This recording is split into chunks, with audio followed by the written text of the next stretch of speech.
నమస్తే.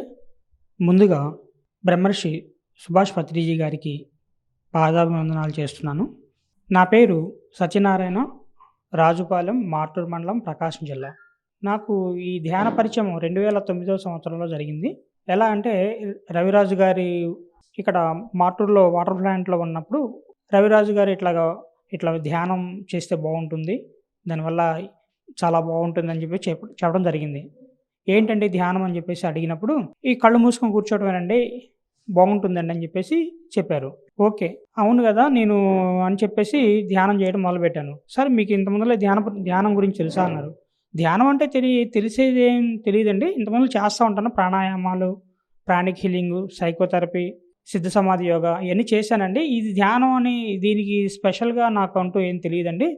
అందువల్ల ధ్యానం యొక్క ప్రాముఖ్యత తెలీదంటే, "ఆహా! అట్లాగా" అని చెప్పేసి 2009లో రవిరాజు గారు పరిచయం అయిన తరువాత పూర్తిగా అలా ధ్యానం యొక్క విశిష్టత ఏంది? ధ్యానం ఎందుకు చేయాలి? శాకాహారిగా ఎందుకుండాలి? అని పూర్తిగా తెలుసుకోగలిగాను. నేను చిన్మయ మిషన్, విశ్వ హిందూ పరిషత్ అలానే వివిధ ఆధ్యాత్మిక సంస్థల్లో నేను పాల్గొన్నప్పటికీ అంటే సిద్ధ సమాధి యోగా, ప్రాణిక్ హీలింగు, క్రియా యోగా ఏ ఆధ్యాత్మిక సంస్థలో కూడా శాకాహారిగా మాత్రమే ఉండాలి. మాంసాహారం తీసుకోకూడదు. శాకాహారం యొక్క ఉపయోగాలు, మాంసాహారం యొక్క నష్టాలు అనేది ఏ ఆధ్యాత్మిక సంస్థ చెప్పలా. కానీ మన పిరమిడ్ స్పిరిచువల్ సొసైటీలో ఎంతో చక్కగా ఈ శాకాహారం గురించి, ఎందుకు శాకాహారమే తీసుకోవాలి? మానవులు మాధవులుగా మారాలి గానీ రాక్షసులుగా మారకూడదు అనే ఈ సజ్జన సాంగత్యం మాస్టర్ యొక్క సజ్జన సాంగత్యం ద్వారా ఎంతో జ్ఞానాన్ని తీసుకోగలిగాను. 2009లో ధ్యానం అప్పటి నుంచి మొదలుపెట్టాను. ఈ ధ్యానం చేస్తూ ఉంటే నేను 2005 నుంచి 2010 వరకు వాటర్ ప్లాంట్ రన్ చేశాను. అంటే ఇక్కడ ప్యూరిఫైడ్ డ్రింకింగ్ వాటర్ వ్యాపారాన్ని నేను రన్ చేశాను. 2010లో రన్ చేసినప్పుడు 2009లో నాకు ఈ ధ్యానం పరిచయం అవ్వటం జరిగింది. 2009లో ధ్యానం చేసింది మొదలుపెట్టిన తర్వాత ఇది బాగుంది గదా! అసలకి హైయెస్ట్ ఇదే ధ్యానం చేస్తా ఉంటే బాగుంది. సంకల్పాలు బాగున్నాయి అని ఒకరోజు నెక్కలెళ్ళినప్పుడు నెక్కల్లో పత్రిజీ గారిని కలిశాను.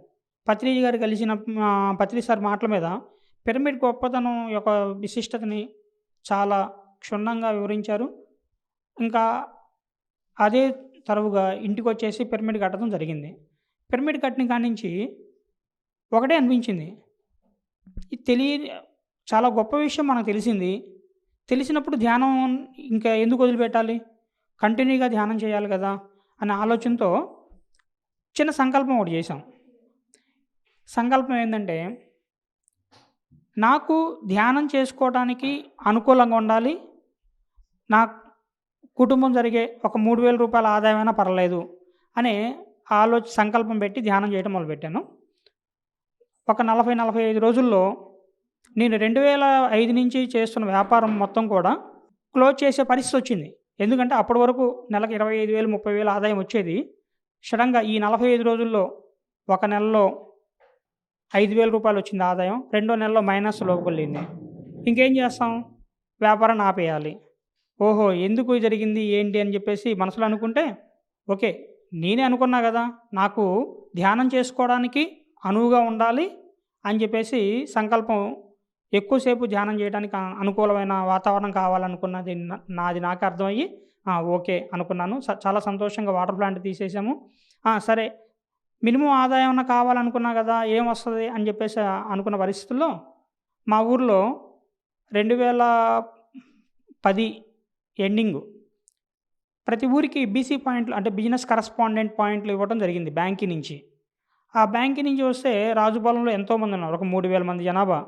ఈ 3,000 మంది జనాభాలో నా దగ్గరికి వచ్చి అంటే మీకు బిజినెస్ కరస్పాండెంట్ ఇద్దాం అనుకుంటున్నాము. మీకు ఇట్లా ఇంటర్వ్యూ ఉంటది. బ్యాంకింగు, అకౌంట్స్ ఓపెన్ చేయటం, కమిషన్‌లొస్తాయి. బావుంటుందండి అని చెప్పేసి చెప్పారు. అదేంది నాకెందుకొచ్చింది? నేను అసలకి నా ఫీల్డ్ ఇది కాదే. సరే ఎలాగ ఉంటదో చూద్దాం. గమనిస్తా ఉండటం నేర్చుకున్నాం. ధ్యానం చేయడం మొదలుపెట్టిన కాంచి ప్రతిదీ గమనించడమే. ఒక సాక్షిగా. ఎమోషన్ అయ్యే పనుండదు. కోప్పడేది ఉండదు. సంతోషపడేదే ఉండదు. ఓకే. ఎలా జరుగుతుందో అలా చూద్దామని. సరే అయిపోయింది. ఇంటర్వ్యూకెళ్ళాము. ఆ క్యూఎస్ బ్యాంకు నాకే వచ్చింది. ఇంటర్వ్యూలో సెలెక్ట్ అయ్యాను. నెలకు ఒక 3000 వస్తుంది ఆదాయం.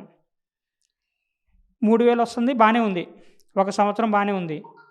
తర్వాత ఏంటి ఇది 3000 వస్తుంది. ఇదివరకు మళ్ళీ ఒక్కసారి వెనక్కి తిరిగి ఆలోచించుకొని ఏంది 3000 వస్తుంది. ఇదివరకు 25,000, 30,000 ఆదాయం ఉండేది. 3000 వస్తుంది. ఏం జరిగుంటది ఏందని చెప్పేసి ఒకరోజు రవి గారితో మాట్లాడటం జరిగింది. డిస్కషన్ ఆన్ సజ్జన సాంగత్యం. ఈ సజ్జన సాంగత్యం ఇప్పుడు ఈ విషయం ఎందుకు చెప్పాలనుకుంటున్నానంటే, సజ్జన సాంగత్యం లేకపోవడం వల్ల మన సంకల్పాలు గానీ, ఆలోచనలు గానీ ఎలా ఉంటాయి అనే దాని గురించి చెప్పడం గురించి చెప్తున్నాను. ఏమనుకున్నా ఏం జరిగింది మాస్టర్ ఏందంటే, మాస్టర్ ఇదివరకే నాకు 25,000, 30,000 రూపాయలు ఉండేది ఆదాయం. ఇప్పుడు 3,000 రూపాయలకి తగ్గిపోయింది. ఫస్ట్ ఒక 4 నెలలు బానే ఉంది. ఇప్పుడైతే కొంచెం బాగలేదు మాస్టారు అన్నా. ఆళ్ళకి ఏం జరిగింది ఏందంటే, "నువ్వు పెట్టుకున్న సంకల్పమే గదా!" అని చెప్పేసి జరిగినయి మొత్తం అడగడం జరిగింది. సరే మరి ఇప్పుడు ఎట్లాగండి? ఏం చేయాలి? సంకల్పం మార్చండి. మీరు ఏదనుకుంటే అది జరుగుతుంది. యద్భావం తద్భవతి. ఆ పత్రిజీ గారు చెప్పారు గదా! మీరు మళ్ళీ మార్చండి. సంకల్పం మార్చండి అని చెప్పడం జరిగింది.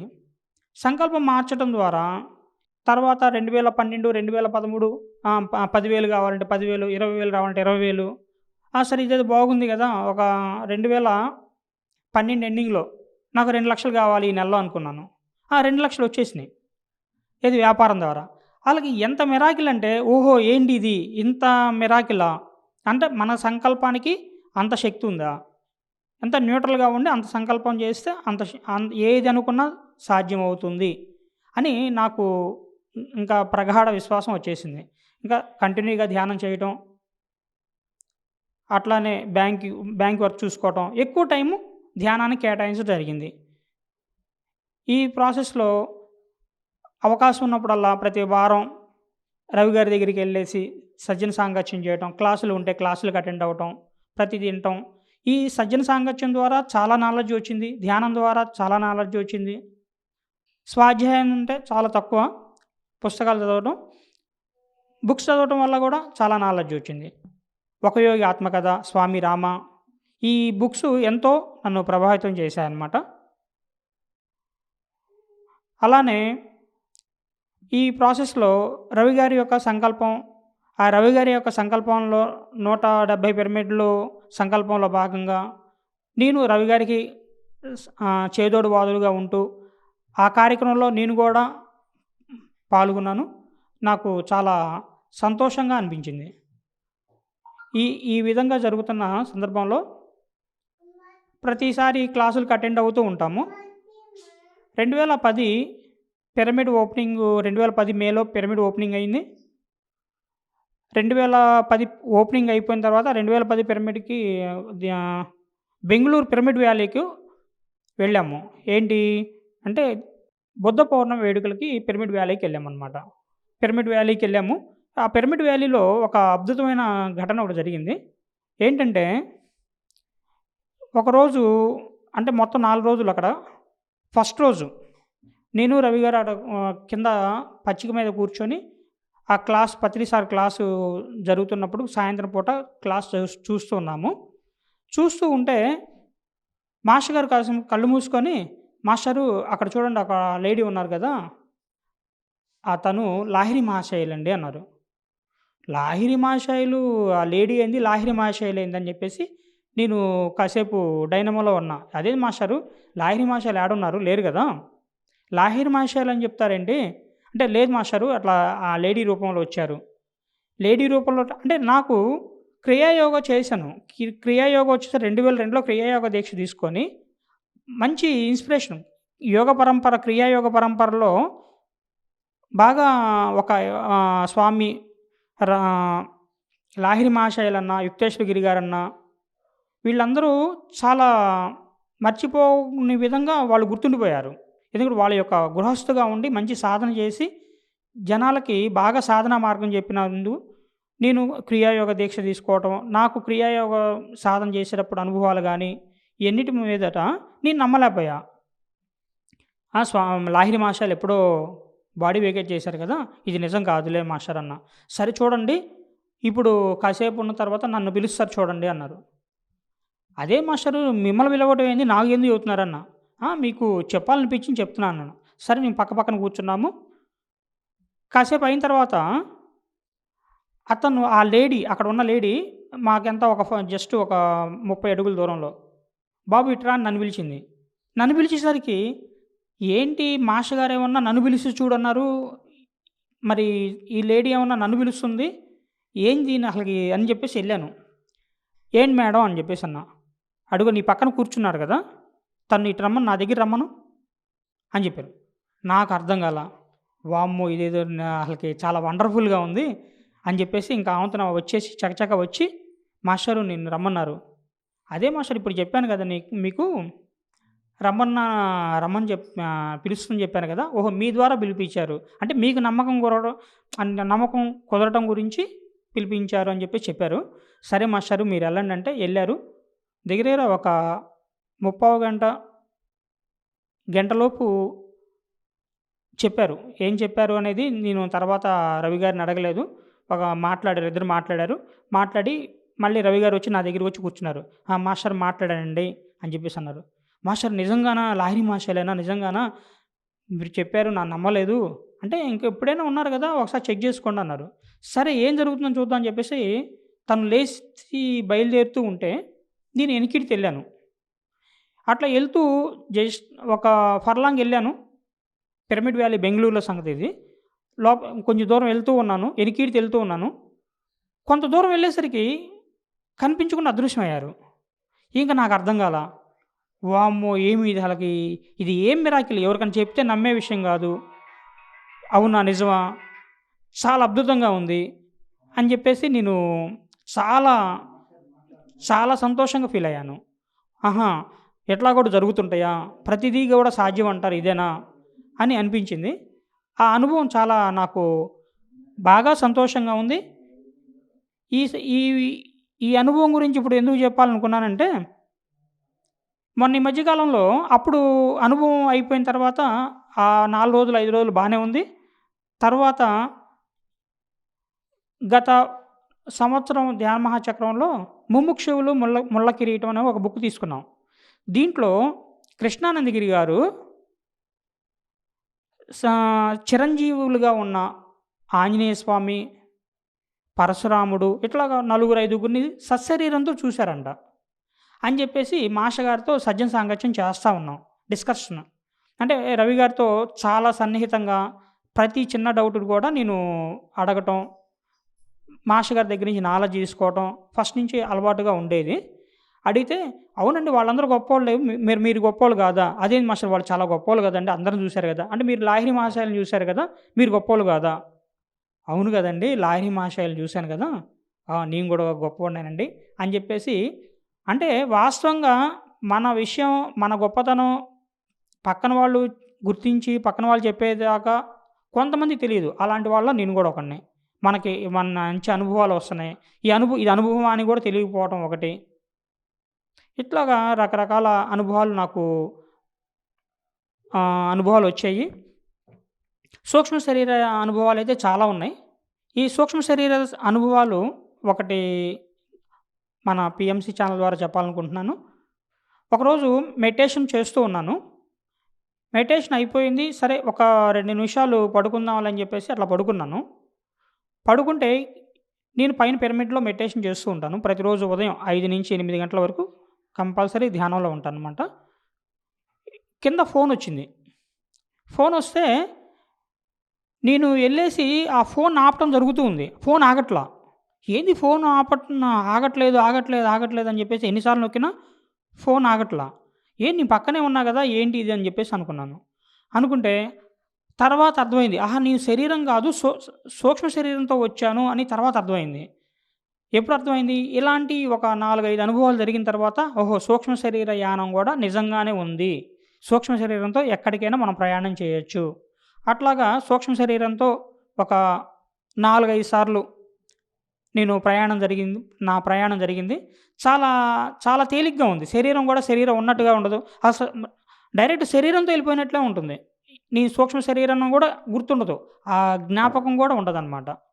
అలాంటి సూక్ష్మ శరీరయానాలైతే చాలా అద్భుతంగా అనిపించినియి. అలానే ఒకరోజు మనం ఏదనుకుంటే అది జరుగుతుంది. సృష్టిలో ఉన్న ప్రతి రాయితో, ప్రతి చెట్టుతో, పుట్టతో లేకపోతే ప్రతి జీవితో, ప్రతి మనం మాట్లాడే మైక్‌తో గానీ, లేపోతే కుర్చీతో గానీ, దేనితోని సరే మనం ఇంటరాక్ట్ అవ్వచ్చు, మాట్లాడొచ్చు, కనెక్ట్ అవ్వచ్చు అని జెప్పేసి చెప్తూ ఉంటారు రవిగారు రెగ్యులర్‌గా. ఆహా! సరే క్లాసులకి అటెండ్ అవుతున్నాం, క్లాసులు ఇంటున్నాం, అన్నీ బానే జరుగుతున్నాయి. ఒకరోజు విజయవాడ క్లాస్ జరుగుతుందని జెప్పేసంటే, నేను, రవిగారు నా బండి మీద ఎళ్ళామనమాట. నాది హీరో హోండా డీలక్స్. ఆ బండి తీసుకొనెళ్ళాము. ఎళ్ళేటప్పుడే బండి రిజర్వ్‌లో పడింది. ఇక్కడి నుంచి రాజుపాలెం మార్టూరు నుంచి విజయవాడ 100 కిలోమీటర్లు. రిటర్న్‌లో బండి పెట్రోల్ కొట్టించాలి. మాస్టారు క్లాస్ అయిపోయింది. రిటర్న్ బయలుదేరుతున్నాం. మాస్టారు బండి పెట్రోల్ అయిపోయింది మాస్టారు. పెట్రోల్ కొట్టించాలి. ఇందాకే వచ్చేటప్పుడు రిజర్వ్‌లో పడింది. ఇంకుండదు అన్నాను. ఆహా! అట్లాగా. సరే మాస్టారు అట్లయితే రిజర్వ్‌లో పడింది బానే ఉంది. ఇంకెందుకు ఒకసారి దీంతో కూడా మాట్లాడదాము పెట్రోల్‌తో. పెట్రోల్‌తో మాట్లాడితే మన మాట ఇంటుంది గదా! పెట్రోల్‌తో మాట్లాడితే మాట ఇంటది గదా! అని జెప్పేసన్నాడు. పెట్రోల్ ఇంటే మాట ఇంటదిలే మాస్టారు భలే జెప్తారు. ఊరక ఇయన్నీ అనుభవాలకి గాని ఎలాగో జరుగుతాయండి. అని అనుకోవడానికే బావుంటాయి గానండి అన్నాను సరదాగా. సరదాగా గాదు నిజంగానే అన్నా. అంటే ఎప్పుడు రవి గారు చెప్పేయి మాత్రమే ఇంటాను గానీ, ఎప్పుడూ క్రాస్ చేయను. ఎందుకు క్రాస్ చేయనంటే, ఏమో నిజమేమో గదా! కానీ ఇక్కడ ఎందుకు క్రాస్ చేశానంటే, పెట్రోల్ లేకుండా బండి ఎలా పోద్ది? అన్నీ అంటే సూక్ష్మ శరీరాల యానాలుంటాయని, ఒకే శరీరంతో 2 సార్లు ఉండొచ్చని, ఇయన్నీ ఇంటానికి బావుంటాయి. కానీ ఇది లైవ్ గదా! నాకు నమ్మకం కలగల. మాస్టరు సరే, లేదు మాస్టరు ఒక పెట్రోల్ అణువుతో ఈ భూమండలం మొత్తం తిరిగి రావచ్చండి అన్నాడు. పెట్రోల్ అణువుతో భూమండలం మొత్తం తిరిగి రావచ్చా? మాస్టరు ఇనేవాళ్ళకి చెప్పండి మాస్టరు ఏందిది? అని చెప్పేసని నేను గట్టిగా మాట్లాడా. లేదు మాస్టరు భూమండలం మొత్తం తిరిగి రావచ్చు. సరే పెట్రోల్ లేదు గదా! ఇక్కడి నుంచి మద్రాసు పోవచ్చండి అన్నాడు. మద్రాసు పోతారా? మద్రాసు వద్దు గాని మాటూరు దాకా పోండి అన్నా. మాటూరు దాకా పోయేదేందండి మద్రాసు దాకా పోవచ్చండి అన్నాడు. సరే మాటూరు దాకా తీసుకెళ్ళండి అన్నా. సరే మాస్టారు అట్లయితే మీకు నమ్మకం కలుగుతుంది కాండి పందెం పెట్టండి అన్నారు. సరే మాస్టారు ఓకేనండి. పందెం సార్ కాకపోతే ఏందంటే ఎళ్ళేటప్పుడు ఒక పెట్రోల్ కొట్టించుకొని ఎళ్దాము. ఒక లీటర్ బాటిల్‌కి మళ్ళీ ఎక్కడన్నా ఆగిపోతే మళ్ళీ ఇబ్బంది పడతాం గదా! అని జెప్పేసి అన్నా. అంటే మీరు అట్లాగా అపనమ్మకంతో నా మీద పెట్టొద్దు. నమ్మితే పూర్తిగా నమ్మండి నన్ను.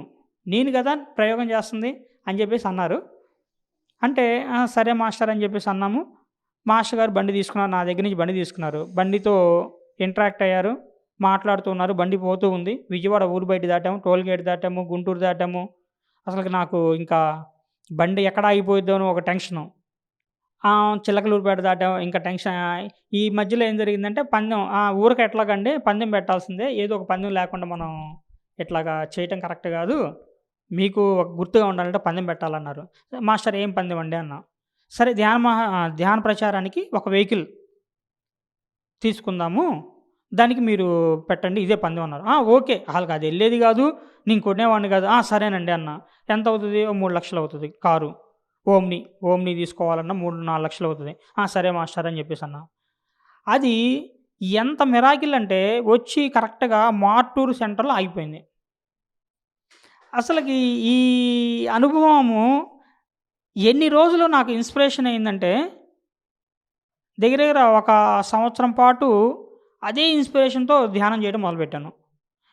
ఎలా ఎలా అనుభవాలంటే ఈ అనుభవం ఎవరికైనా చెప్పినా నువ్వు ఇప్పుడు చూయించు అనే పరిస్థితి. నా బండి, బండి నాది, పెట్రోల్ కొట్టించేది నేను, బండి ఎక్కింది నేను, స్పాట్‌లో ఉంది నేను. ఇంకా అసలకి చదువుకున్న వాళ్ళు ఎవరు గూడా నమ్మనటువంటి నమ్మశక్యం గాని ఈ అనుభవాన్ని నేను మా ఫ్రెండ్స్ అందరికి చెప్పటం, వాళ్ళతో షేర్ చేసుకోవటం, వాళ్ళు ఎంతో అద్భుతంగా ఇది నిజమేను అని జెప్పేసి నమ్మటం, వాళ్ళందరూ ధ్యానం జేయటం చాలా అద్భుతంగా అనిపించింది. ఈ విధంగా జరుగుతూ ఉంది. ఇట్లాగా తర్వాత పిరమిడ్స్‌కి నా బండి మీదే ఎళ్ళేవాళ్ళం.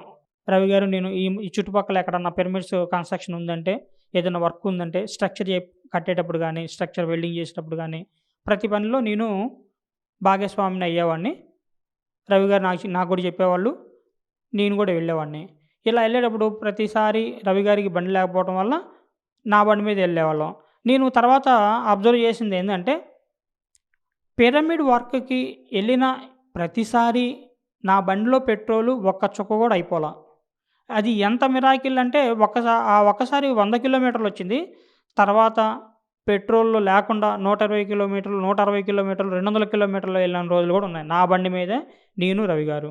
అంటే ఈ ధ్యానం యొక్క పవరు, మన సంకల్ప శక్తి యొక్క పవర్ ఎంతుందంటే, మన సాధన చేస్తూ సంకల్పం చేయటం ద్వారా ఏదైనా సాధ్యమే అని ఈ సైన్స్‌కి అందనటువంటి విషయాన్ని కూడా ధ్యానం ద్వారా నిరూపించబడింది. చాలా అద్భుతంగా ఇలాగా అనుభవాలు ఉన్నాయి. ఈ లాహిరి మహాశయులు నేను డైరెక్ట్ లాహిరి మహాశయులతో వేరే రూపంలో ఉన్న వ్యక్తితో మాట్లాడినప్పుడు అయన్నీ తలుచుకుంటే చాలా సంతోషంగా ఉంది.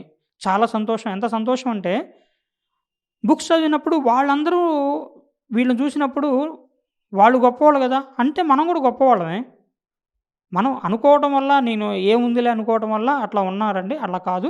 ప్రతి ఒక్కళ్ళు గొప్పవాళ్ళే. ప్రతి ఒక్కళ్ళలో గొప్పతనం ఉంది అని చెప్పేసి ఆ మోటివేషను అది సాంగత్యం ద్వారా మాత్రమే నాకు అర్థమైందనమాట. అట్లాగే ఇంకా అనుభవాలు ప్రతి నిత్యం ధ్యానంలో ఇంత ముందల నేను 2002 నుంచి ధ్యానంలో ఉండటం వల్ల గానీ, ప్రతి ఒక్కరికొచ్చేడు ధ్యానంలో వేరే లోకాలు చూడటం, అలాగా కలర్స్ అవుపడటం, అలాగా అనుభవాలు ఏం లేకపోయినా నేనేదనుకుంటే అది జరిగే విధంగా ఉంది. ఏ ఏ విధంగా అంటే ఆ విధంగా జరిగే విధంగా ఉంది. ఇంకొక చిన్న అనుభవం చెప్తాను. ఒకరోజు నేను ఇక్కడి నుంచి కంటి చుక్కలాలకి మధురై ఇద్దరిని తీసుకెళ్ళాను. ఇద్దరు మా చుట్టాలని కంటి చుక్కలను తీయించాలంటే ఒకసారి అమ్మని తీసుకెళ్ళొచ్చాను మధురై. అందుకని నాకు తెలుసు కదా నన్ను రమ్మన్నారు. వెళ్ళాము. వెళ్ళి రిటర్న్ వస్తున్నాం.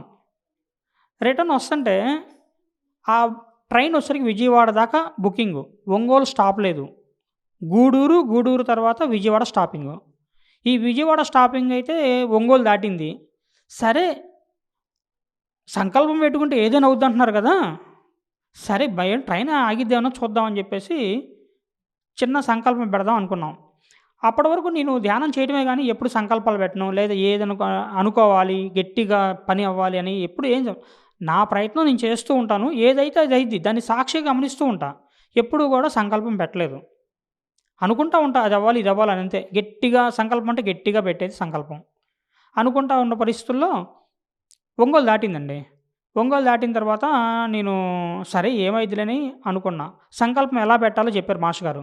మనం పెట్టే సంకల్పం ద్వారా ఏ ప్రాణికోటికి, ఏ ప్రకృతికి ఇబ్బంది ఉండకుండా మనం సంకల్పం పెడితే అది అవ్వటానికి 100% అవుతుంది అని చెప్పారు. ఆహా! ఓకే. అది గుర్తొచ్చింది అంతే. అంతే బోగీలోనే కూర్చున్నాను. కూర్చొని కింద సీట్‌లో లోయర్ సీట్‌లో కూర్చున్నాను. ఒక 5 నిమిషాలు ధ్యానం చేద్దామని చెప్పేసి అనుకున్నా. కూర్చొని మాకు ఇక్కడికి విజయవాడ ఎళ్లి మళ్ళీ ఇంటికి రిటర్న్ వచ్చేసరికి అర్ధరాత్రి 2 అవుతుంది. నాకు ఇబ్బంది అవుద్ది. ఇప్పుడు సమయం 5 అయింది కాబట్టి ట్రైను ఇక్కడ ఈ మధ్యలో ఆగితే చక్కగా ఇంటికెళ్ళి మా పనులు మేము చేసుకోవడానికి ఉంటది. నా సంకల్పం ద్వారా ఏ జీవికి ఇబ్బంది లేకుండా ఉన్నట్లయితే నా సంకల్పం ఏ జీవికి ఇబ్బంది లేకుండా నా సంకల్పం నెరవేరాలి అని ఒక సంకల్పం చేసి ఒక 5 నిమిషాలు కళ్ళు మూసుకున్నాను. ఎక్కువ కూడా కాదు. 5 నిమిషాలు మాత్రమే. 5 నిమిషాల్లో అయిపోతుంది అనంగానే నా మనసులోని సంకేతం వస్తుంది. ట్రైన్ ఆగబోతుంది అని చెప్పేసి సంకల్పం. అదేంది ట్రైన్ ఇంకో 2 నిమిషాల్లో ట్రైన్ ఆగబోతుందని చెప్పేసి చిన్న పెద్ద నుంచి సంకేతాలు వచ్చినాయి. ఇంకా ధ్యానంలో కూర్చున్నోడు టక్కిలు లేసా. వాళ్ళందరూ నిద్రలేపా. ట్రైన్ ఆగుతుంది లేండి. ట్రైన్ ఆగిద్ది? ఇదేమన్నా ప్యాసింజర్ రైలు అనుకుంటున్నావా? ఒంగోలే స్టాప్ లేకపోతే నీకు చీరాల లేదు, ఒంగోలు లేదు, డైరెక్ట్ విజయవాడను ఊరుకోరా అన్నారు ఆ పెద్దవాళ్ళు. అంటే చుక్కలం వచ్చిందంటే 60 సంవత్సరాల పైన వాళ్ళు కదా! లేదు బాబాయ్, లేదు మామయ్య, లేదు తాతయ్య, మీకు నేను చెప్పాను. నాకు అట్లా అనిపించింది. ఇయన్నీ చెబితే మళ్ళీ వాళ్ళు ఏదో అనుకుంటారు కదా! అనిపించిందని చెప్పేసి అనంగాల్లోనే అంత ఫాస్ట్‌గా వెళ్ళే ట్రైను కరెక్ట్‌గా 2 నిమిషాలు, 1 నిమిషం ఏదో ఎదురు బండొచ్చినట్టుగా స్లో అయ్యి కడవ కుదురు అనే స్టేషన్‌లోనే ఆగింది. ఇంకోటి వాళ్ళు క్రాసింగ్‌కి ఎక్కడ పెడతారు? మామూలుగా క్రాసింగ్ ఊరు బయట పెడతారు. ఊరు బయట పెడితే మేము దిగెళ్ళటానికి వల్ల కాదు. మళ్ళీ సంకల్పం చేయటం కూడా ఎంత జాగ్రత్తగా చేయాలి అనే దానికి అంత జాగ్రత్త చేయటం వల్ల కడవ కుదురు అని అంటే ఏ ప్యాసింజర్ బళ్ళు మాత్రం ఆగే ప్లాట్‌ఫార్మ్ మీద కడవ కుదురు అనే స్టేషన్‌లో ఈ రైలు ఆగటం జరిగింది. మీ ముగ్గురం దిగాము. ఎమ్మటనే వితిన్ సెకండ్స్‌లో మళ్ళీ ట్రైను ఎంత స్పీడ్‌గా ఆగింది అంత స్పీడ్‌గా మళ్ళీ బయలుదేరింది. ఇంకా అసలకి మాకు ఇంకా నాకు వండరు. ఎంత వండరంటే అక్కడి నుంచే అందరికి ఫోన్‌లు చేసి పిరమిడ్ మాస్టర్ అందరికి ఫోన్ చేసి నేను చెప్పడం జరిగింది. చాలా హ్యాపీగా ఎన్నో ఇలాంటి అనుభవాలు ఎన్నో ఉన్నాయి.